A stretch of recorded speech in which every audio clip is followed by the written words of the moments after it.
চন্দনাইশ উপজেলার চট্টগ্রাম কক্সবাজার মহাসড়কে গাছবাড়িয়া খানহাট এলাকায় ভয়াবহ অগ্নিকাণ্ডে ৬টি ব্যবসা প্রতিষ্ঠান পুড়ে গেছে। এতে কমপক্ষে ১০ লক্ষ টাকার ক্ষতির আশঙ্কা করা হচ্ছে। আজ রবিবার ভোর সকাল ৬:৩০টার দিকে উপজেলার গাছবাড়িয়া খানহাটে ঘটনা ঘটে।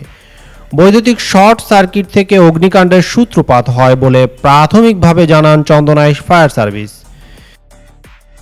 কিন্তু দোকানের মালিক মোহাম্মদ আরিফ ও জহিরুদ্দিনের দাবি, জায়গার পূর্বশত্রুতার জেরে প্রতিপক্ষ আগুন লাগিয়ে দিয়েছে। ঘটনার খবর পেয়ে চন্দনাইশ ফায়ার সার্ভিসের ২টি ও পটিয়া ফায়ার সার্ভিসের ১টি ইউনিট স্থানীয় জনগণের সহায়তায় আগুন নিয়ন্ত্রণে কাজ শুরু করে। প্রায় আধা ঘন্টা চেষ্টার পর পুরোপুরি আগুন নিয়ন্ত্রণে আসে। অগ্নিকাণ্ডের খবর পেয়ে চন্দনাইশ থানার একদল পুলিশ ও বাজার ব্যবসায়ী সমিতির নেতৃবৃন্দ ঘটনাস্থল পরিদর্শন করে। অগ্নিকাণ্ডে ক্ষতিগ্রস্ত ব্যবসা প্রতিষ্ঠানগুলো হলো মোহাম্মদ শাহ আলমের চায়ের দোকান, মোহাম্মদ ফারুক ও সুমনের আমের গুদাম, প্রিয়তর শিলের সেলুন, মোহাম্মদ লোকমানের পানের দোকান, আজগরের বিস্কুটের দোকান ও নুরুল আলমের পানের দোকান। আগুনের লেলিহান শিখা মুহূর্তের মধ্যে ছড়িয়ে পড়ায় ব্যবসা প্রতিষ্ঠানগুলোতে কিছুই বের করা সম্ভব হয়নি।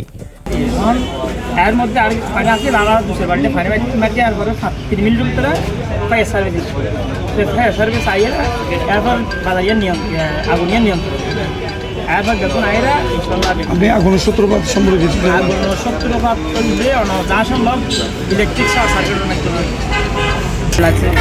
সকাল 6টা বাজে কিন্তু হাজির বেলাদের দিকে 10 আগুন, এদিকে দারণকে ডাকছে, মার্কেটের দারণ পাই নাই, ফায়ার সার্ভিস আছে কি দারণ পাই নাই, খেঁচে দিয়ে কি কাটছে তালা ফায়ার সার্ভিসে।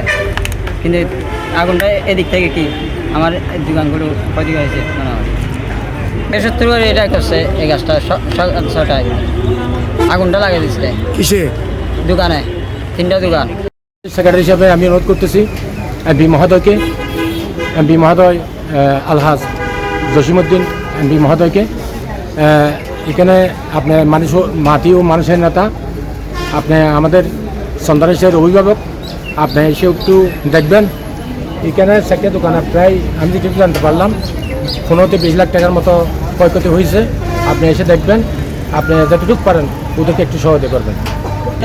জ্ঞান হয় এখন আল্লাহ দীর্ঘদিন যাবতে জাঙ্গালাই আল্লাহ বেজাল চলার বিভিন্ন থানায় এর আরও বিভিন্ন রকমের বাধা দিয়ানোর পরেও আর জায়গা ধান হাইকোর্ট রেখার রায় আছে, রায় অনুযায়ী আর হাইকোর্টের রায় থাকুন অবস্থা ধান মার্কেটের মধ্যে 70 দামি করে একদিন আর হাসাদ আব্দুল আজিম আয়ের হয়তো 15 দিন একদিন লাফিয়ে ঠিক আছে। হাসাদ আব্দুল আজিম আর আয়ের হয়তো ঠিক আছে এই ঘটনা আনগের কি হাসাদ আব্দুল আজিমের মার্কেটের মিটেন করতুন অন্যদের কি ভাইয়া সার্ভিসেরও দেখায়, ওকে পুলিশ তদন্ত দেয়, সেটাও পুলিশেরও দেখায় জিনিসটা আয়ের ও চাই ইতার ও জানিতে কি ইয়ে শত্রুতা হতো না, শত্রুতার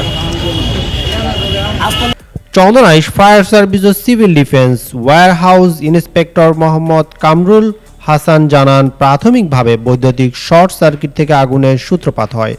অগ্নিকাণ্ডের খবর পেয়ে চন্দনাইশ ফায়ার সার্ভিসের 2টি ইউনিট ও পটিয়া ফায়ার সার্ভিসের 1টি ইউনিট এবং স্থানীয়দের সহায়তায় প্রায় আধা ঘন্টা চেষ্টা করে আগুন নিয়ন্ত্রণে আনে। দ্রুত আগুন নেভানো না গেলে পার্শ্ববর্তী বড় মার্কেট ও ব্যাংকটিও আগুনে কবলে পড়ত।